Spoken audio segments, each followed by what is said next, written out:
Lou Thesz faithfully defended his world heavyweight championship. Rogers strut. Kowalski's got him right where he wants him. Dory Funk Jr. wanting that world heavyweight championship. 10 pounds of pure gold. Simon Felder's Dusty Rhodes has just become the world heavyweight wrestling champion. Presenting the greatest organization in wrestling history. We always deliver on our promises at the National Wrestling Alliance. Yeah, but pretty hard, and look at what are you going to work now? Oh!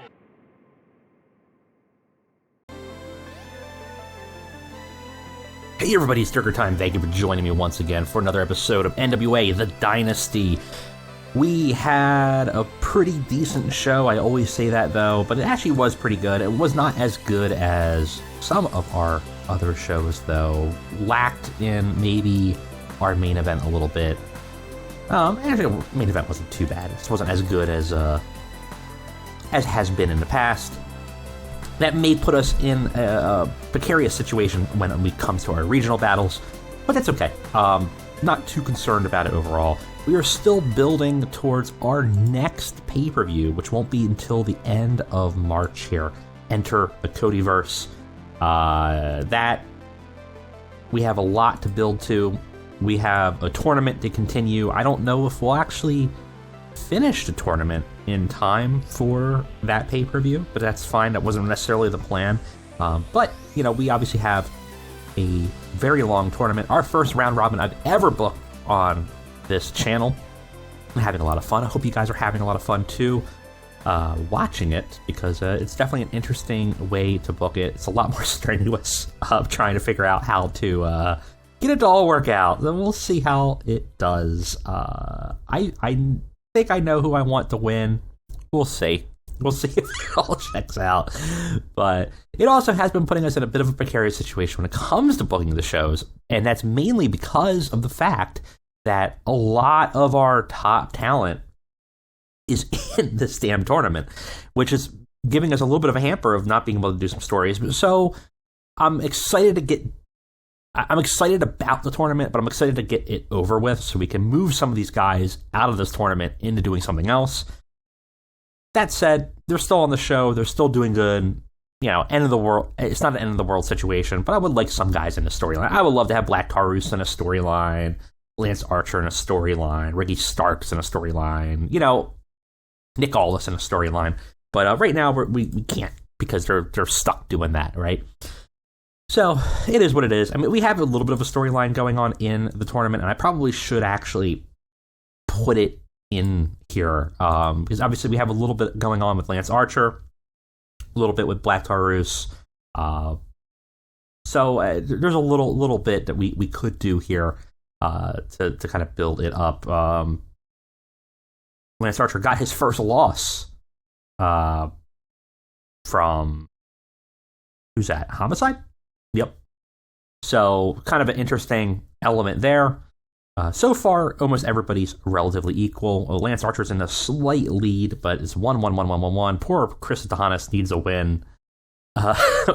If he doesn't get a win soon, he's desperately close to not being competitive. I mean, well, he's got some time to make up, but to be quite frank, there's not a lot of people on here that I foresee him getting a win over.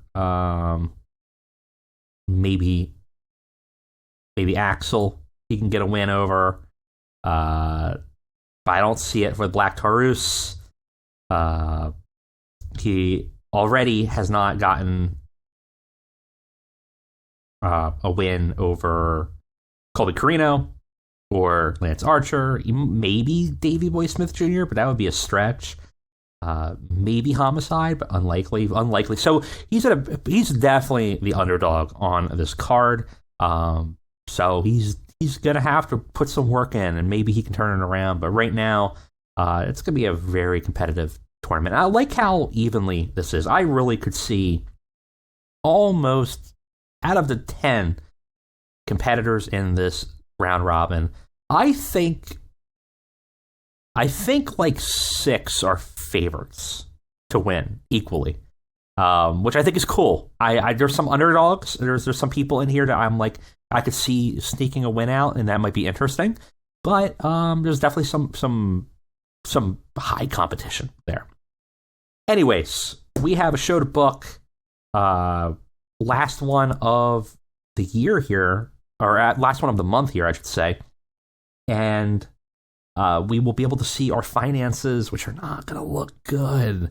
I think we're going to be losing a lot of money a month. The sponsor deals already came in. We're not getting any pay-per-view money.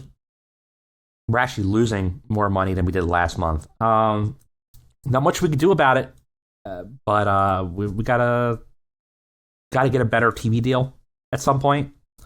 But right now we're stuck in what we have, and I don't think we're really going to be able to find a broadcaster at this point that's interested in us, that is going to give us what we want. So we're still kind of stuck on Fight for events and IWTV for our show.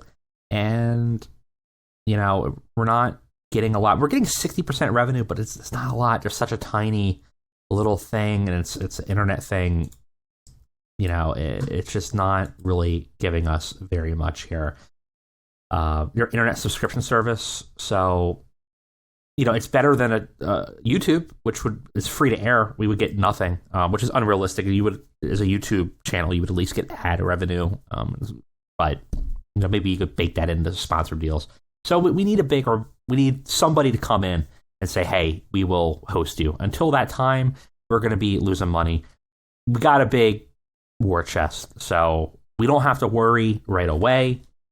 If we're losing what we're losing right now, we can last a little bit of time. Like looking at it here, what are we losing here? About 51 to 61.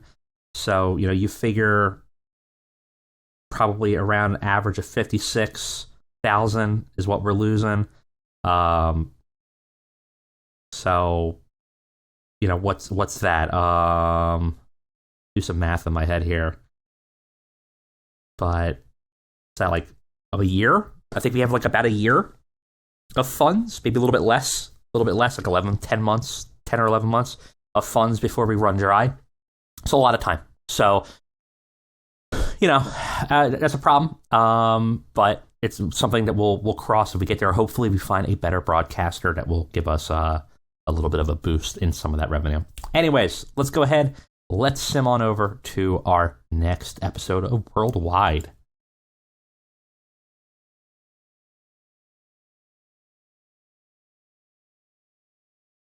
All right, we're back before the show. A lot of news going on here. So I wanted to kind of just peek through here. It looks like a lot of people in Impact's contracts are going up. Now, Impact has, I don't believe, any exclusives contracts. They're all like handshakes and non-exclusive contracts. So for the most part, it doesn't really mean much to us, but we're always looking for potential new talent. I know I always say we're not hiring anybody, but if there's always a person out there that might have a potential. It might not be a bad idea to grab if the price is right. Juice Robinson having exclusive contract. Apparently, there's indications that New Japan has not offered a contract and instead is free to leave when its contract expires. So that's interesting. He has an exclusive written. Very solid wrestler. Big fan of Juice. And great on the microphone. Like, all the stats look good. And overall, relatively popular still in America. Definitely a bigger figure in Japan. But I think has a lot of upside. And I don't see a reason why we wouldn't at least try to bring him in. 400 per show is not that bad.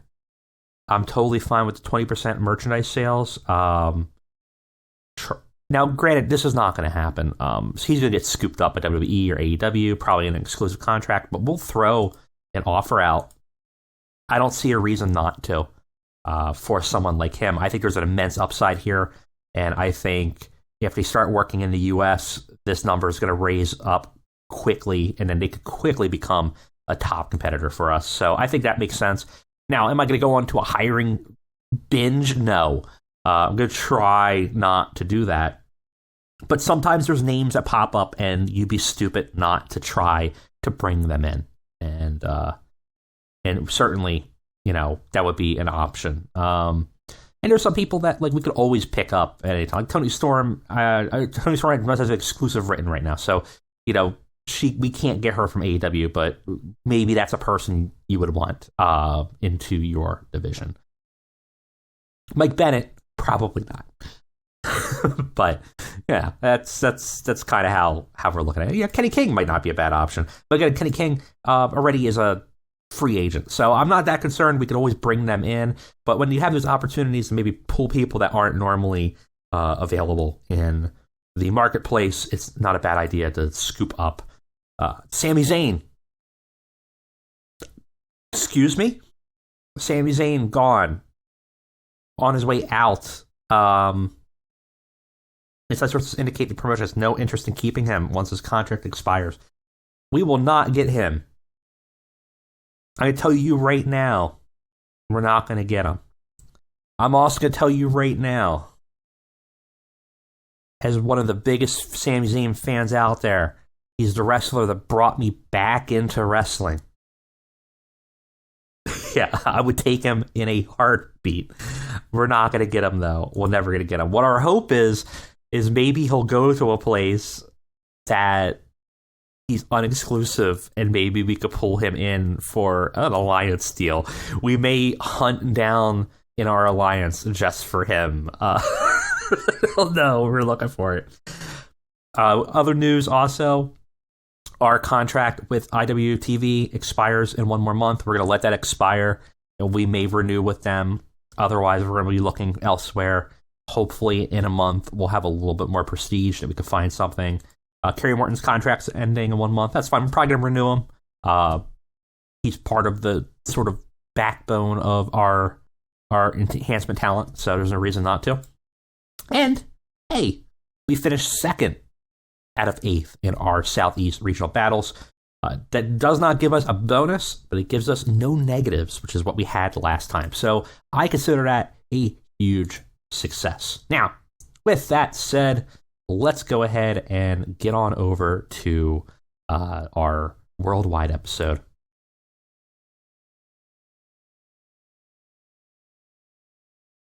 Of course, we're going to be in the GPT studios. Eventually, we're going to outgrow this location, but for now, I think it's going to be pretty good for us. We'll go ahead and try to meddle. We're going to try to repair this Nick Aldis, Ricky Starks relationship. It has a high chance of succeeding, so we might be able... Oh, that's Ricky Gibson. I want Ricky Starks. Fairly high chance of succeeding. I don't want any animosity in the locker room. We don't need it. Does not have any effect. We'll keep on hammering on that if needed. Absent workers, still pretty much the same. Lance Archer working New Japan tonight. Not a huge deal. We'll just work around it in our tournament. And obviously Matt Cardona, who we've hired day one, we still haven't been able to use because he's out injured. And that's fine because we'll bring him in when we need to. Anyways, we know where we're going to be. We're expecting 202 fans. The venue only holds 200, so we're going to have a sellout, which is great. There's a little bit of a bonus to a sellout crowd. I will gladly take it, and yeah, I'm happy with that. Let's go ahead, let's book a show. Catch you guys on the flip for another episode of Worldwide.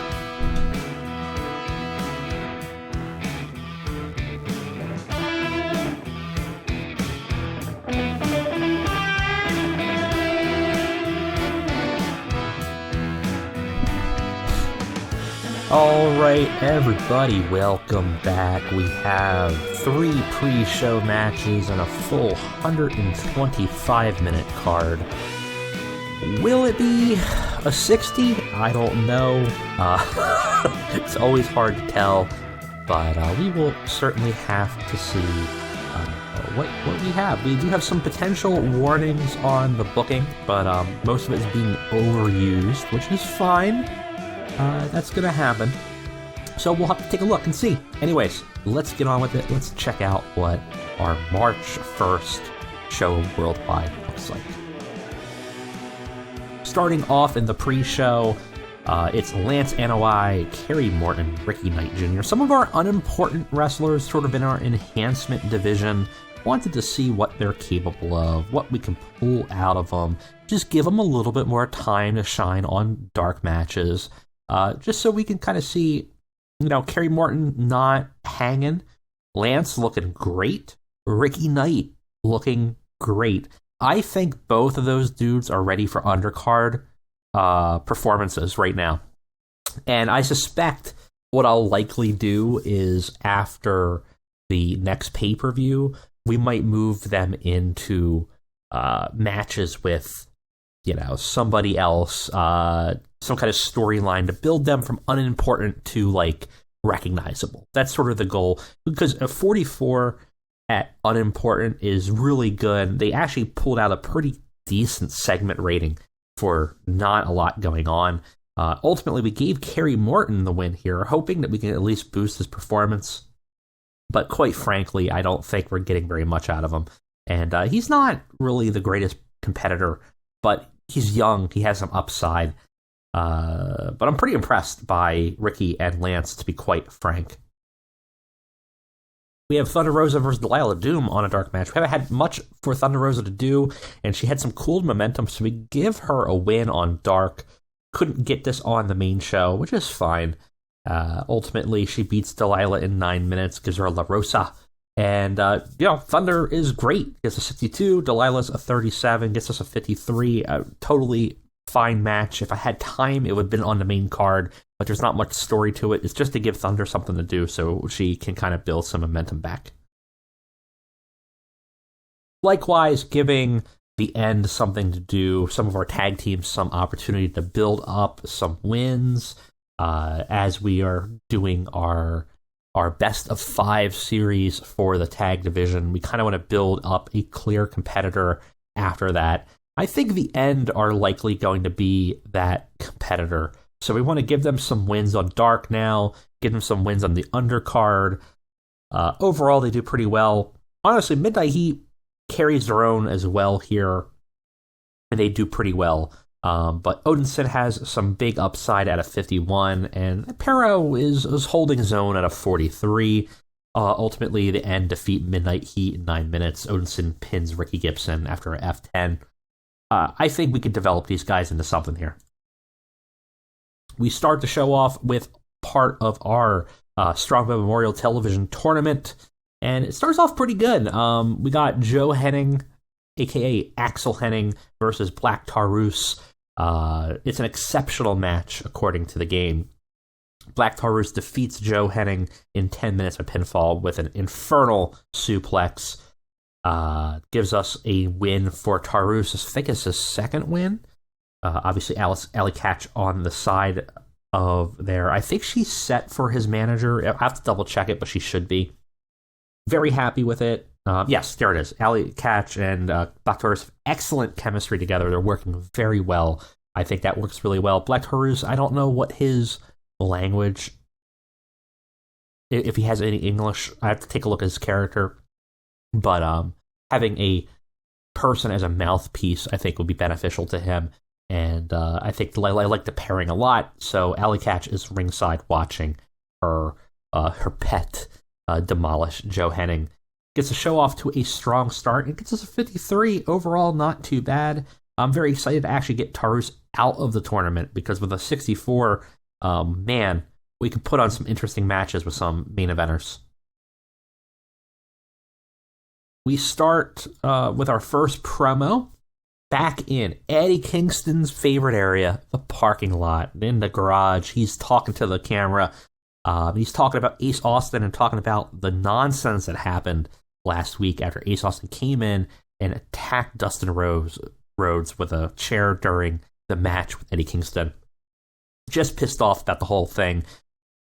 Ace Austin's gone off the deep end, and he's just going nuts. He believes that the belt was stolen from him. He wants any way to get it.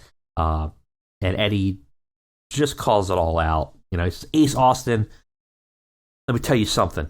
Your little shit for brains DX ripoff faction that you have, I've had enough of all of it. You've been a disgrace to this company from day one, and now you poke your nose into business that's not yours. And you hurt a man for no reason. Dustin Rhodes. That's a man I deeply respect. And for what? What, you want to get a little attention? You want to cry about all the things that happened that was wrong for you? Listen, brother. You got the wrong man's attention now. Because I'm going to tell you, I'm going to find you in the ring. I'm going to turn you into a pretzel. You think you're what? You're NWA's Triple H? Boy, yeah, you're barely the NWA's X-Pac. And I'm going to go and give you some go-away heat by the end of tonight. Bring a friend. Bring one of your cronies. Because I've found someone that would love to give you a whooping too. So, as he says that, Brian Pillman Jr. comes out of the camera line spot. Pillman and Ace Austin, no friends. Ace Austin attacked Arn Anderson's son for no reason, and Brian Pillman Jr. had come to the defense of Brock and been kind of feuding already with Ace Austin, now joining the scuffle with an alliance with Kingston here. And we have our main event set, obviously, Smoking Aces versus Kingston and Pillman.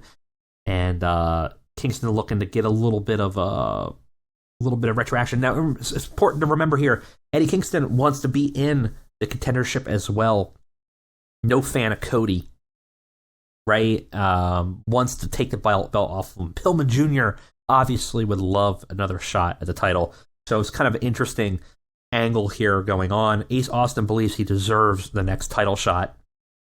And we'll have to see how it all comes out. All three of these men pretty much want title shots, but Eddie especially wants the next one. Ace Austin especially wants the next one. And so there's a lot of little heat and dynamic going on between all of that. This does very well. Eddie does fantastic. We gain heat for the storyline. We get the crowd hotter. Gets us a 54. Can't complain. Let's move on to the next match. Next match is a pretty solid one. And we got Ricky Starks versus Davey Boy Smith Jr., part of our Strongbow Memorial Television Tournament. We give Ricky a win in a match that had great wrestling and fantastic heat. Got the crowd buzzing. Ricky Starks defeated Davey Boy Smith Jr. in 15 minutes by pinfall. Gets us a 53, which is pretty much, if you look at the performance from these guys, pretty much the best we could have got. Ricky's got a 53. Davey Boy Smith's got a 47. Can't complain about it. Very good match. And a big win for Ricky in the tournament here.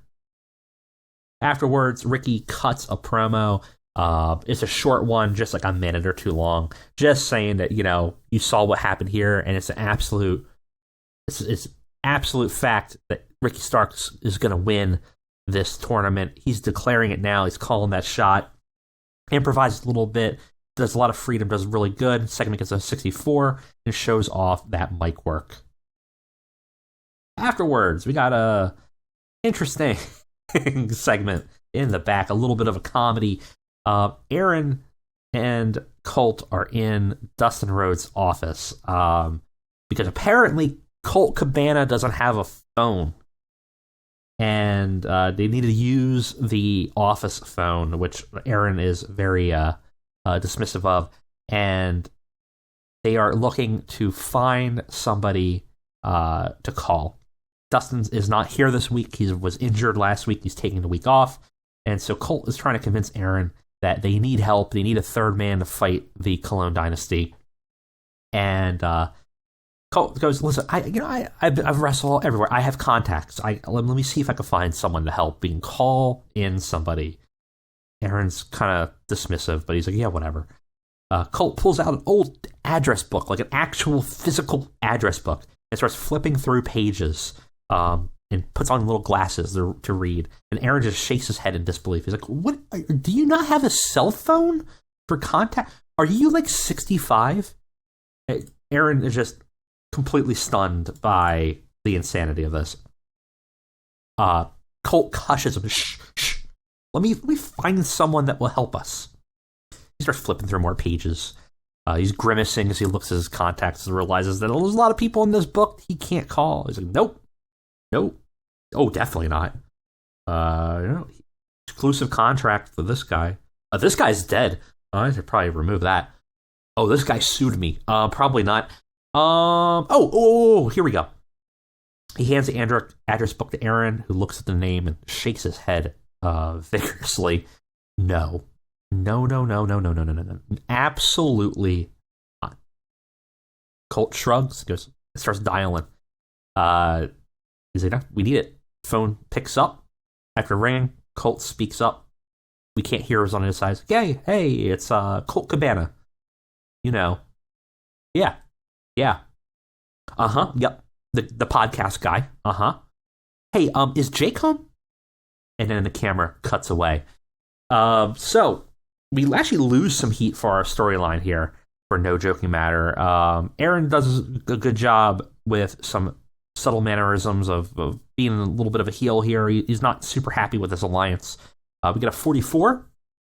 He's okay. Got the crowd hotter. Could have been a lot better, but it is what it is. And we got Tim Storm Jr. versus Mance Warner in a match, I have to say, is so much better than I thought it was going to be. And it ain't Tim Storm.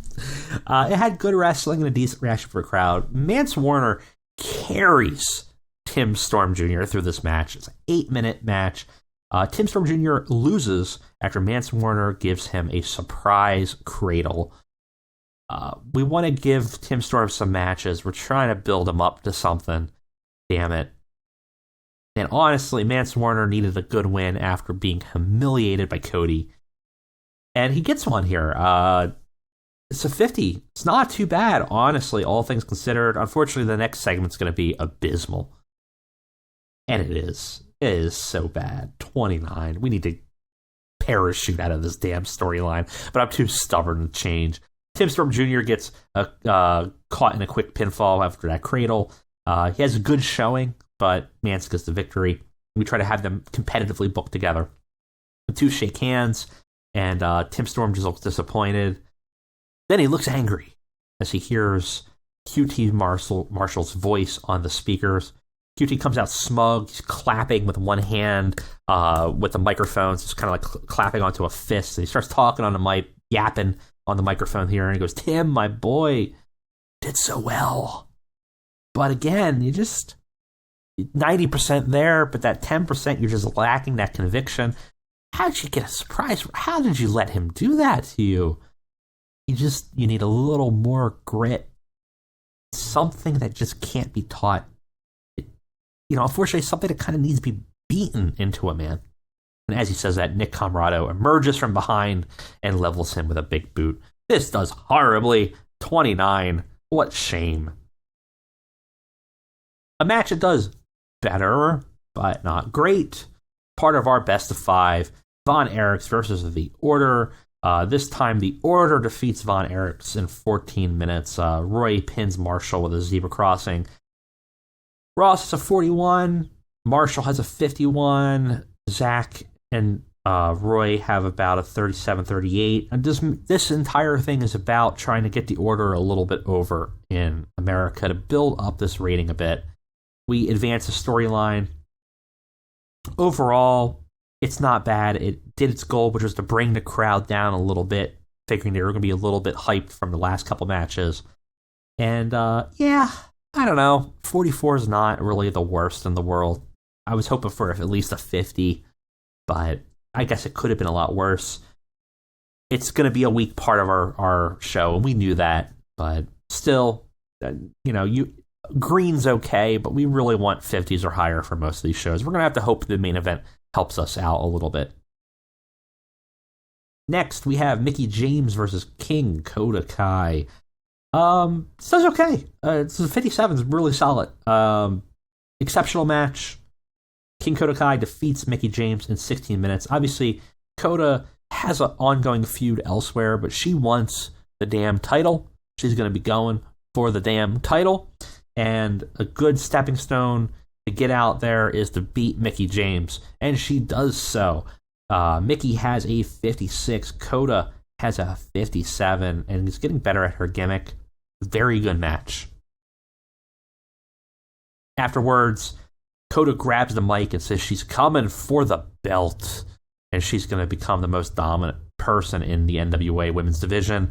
And as she says that, Jamie Hayter, who has her eyes on Kota, who specifically wants to fight her, goes and attacks and levels her out. This gets the crowd hotter. Segment itself does okay. It doesn't do great, but we continue to build that sort of dynamic between them.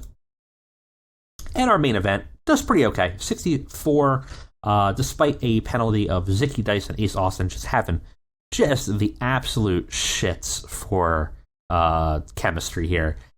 Zicky obviously is not the tag partner for Smoking Aces. It should be Matthias Breeze, but Matthias is out of action with that concussion. So we have what we have, but yeah, I mean, it's a bit of a bummer. Interestingly, Pillman only has a 48 here, but it's an exceptional match. Ace Austin and Zicky Dice actually defeat Kingston and Pillman Jr. Ace Austin pins Eddie Kingston, and Eddie carries the match in terms of performance. Zicky Dice, obviously the weak link, but Eddie takes the pin here to build up a potential feud with Ace Austin as well. Ace Austin has a 53. Pillman has a respectable but lower than I would expect 48.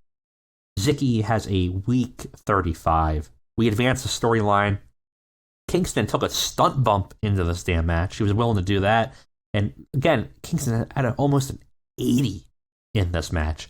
Really good. Unfortunately, 64. I was hoping for a 70, to be honest, but we'll take the 64, I guess. Got the crowd buzzing. Afterwards, we have a really solid after-match segment, even though Ace Austin struggled apparently to work without a script. Cody would not work without a script, so it was best to have them both not work without it. Ace gets the victory. He hears music hit, and his eyes immediately go to the entranceway. Cody is back. He's looking pissed. He loves Dustin as well. He's not going to let Ace Austin get away with it. He goes and stares down Ace Austin. He holds the 10 pounds of gold up, mouthing, "You want this?" He grabs a mic. He cuts it short. He cuts it sweet. He says, "You got my attention, kid. You got that now. You want this so bad? You can come and take it. Enter the Codyverse, bitch." Yes, he actually says that. He seemingly makes a declaration that he will face Ace Austin at the next pay-per-view. Before Austin can react to it, Cody attacks him and gives him a crossroads. Eddie, in camera, is standing aside, and he looks pissed off. But he looks more pissed off at the announcement of the match. You know, Eddie wants the match. He wants the belt. And he might be feeling a little ways that Ace Austin, through shenanigans, has basically gotten cut to the top. No fan of Cody Rhodes. We'll have to see how this develops. We have 3 more weeks to develop this. You'd have to imagine Eddie wants in on the match as well. Overall, 67 here. Let's see. Did we get a 60 for the show? 63. So despite a very odd and poor segment with Tim Storm, we ultimately get a really, really fantastic rating. Gets us popularity boost in 18 regions. All right. What do we have in the news here? We got Pillman Jr.'s opinion is that Nick Comoroto is clumsy and we should get rid of him. All right, well, fine. We got 18,000 viewers. Not too bad. Our deal obviously expiring soon, so we have that to worry about. Anything in the news before we call it a day? Nothing new, really. I'm curious to look at that. Finances. It looks like we eked out at about 58,000, so, you know, we got about 10,000 more a month, or 10,000, or 10 more months at that rate, about, before we go broke. So certainly, and the big issue here is that broadcast revenue is atrocious. So, as we had said, we were getting at a show, we're desperately going to be looking for anybody that's willing to negotiate. There's a big lot of no's here, and a lot of it's going to be just they're not interested in tiny sized companies. There are some that are, like Twitch and stuff like that. But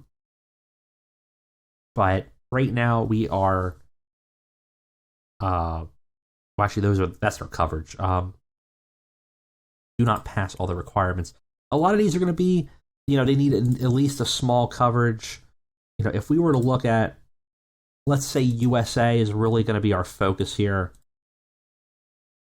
and we want something cable, maybe subscription, but we could say anything. If you look at a lot of these, they're going to be looking for small sizes. They're going to be looking for popularity of 40. That's going to be really difficult for us. 35 in 9 regions. That's a hella hard hit here. We're going to be looking at maybe the smaller ones. Could be tiny with at least 18 popularity in 8 regions. We actually fit that. Product is wrong giving the broadcaster's style. So that one is we can't get it because of our product. What kind of product are you looking for? Company's product is wrong in the broadcast. I wonder what that could be, because we could have jumped to MAV, and maybe that's an opportunity if we look at our product and see what we could do here.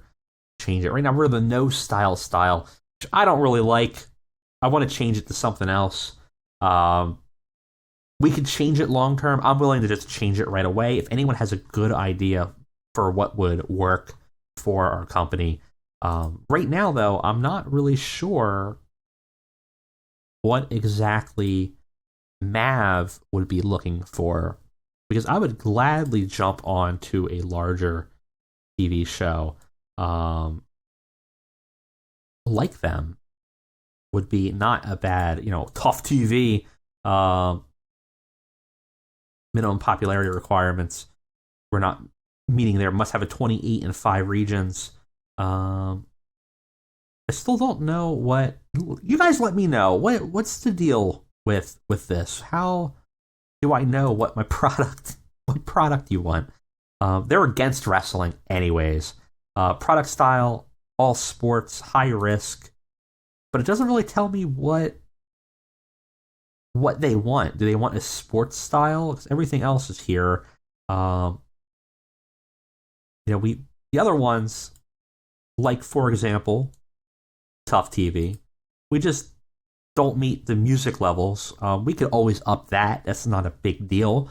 And then we don't meet their minimum popularity requirements. It's 28 in 5 regions, which, honestly, it's not that far off. I mean, it's going to take a bit, but we could get there. But I still don't know what exactly product you'd be looking for damn MAV TV. So maybe I'm missing something there, but maybe tiny can be based anywhere. 8 regions. It doesn't say. It doesn't say what product I would need to be to qualify. But we're gonna be looking for something that's smaller, like that. Pop requirements here. We don't meet that popularity, and honestly, 42 is going to be such a long way. But we're going to try to shoot for some of these smaller ones to get something that we could, I don't care about the internet where it is, as long as we get a little bit more money, because that's really the key here, is to try to get on here in some capacity. It might be the sports style, might be the thing that's hurting us here, but I'm not 100% sure. Maybe those who are more familiar with how the broadcast requirements work could let me know in the comments. Anyways, we've rambled for long enough. Let's go ahead and end the day. Thank you all for watching this episode, and I'll see you next time for another episode of NWA Dynasty.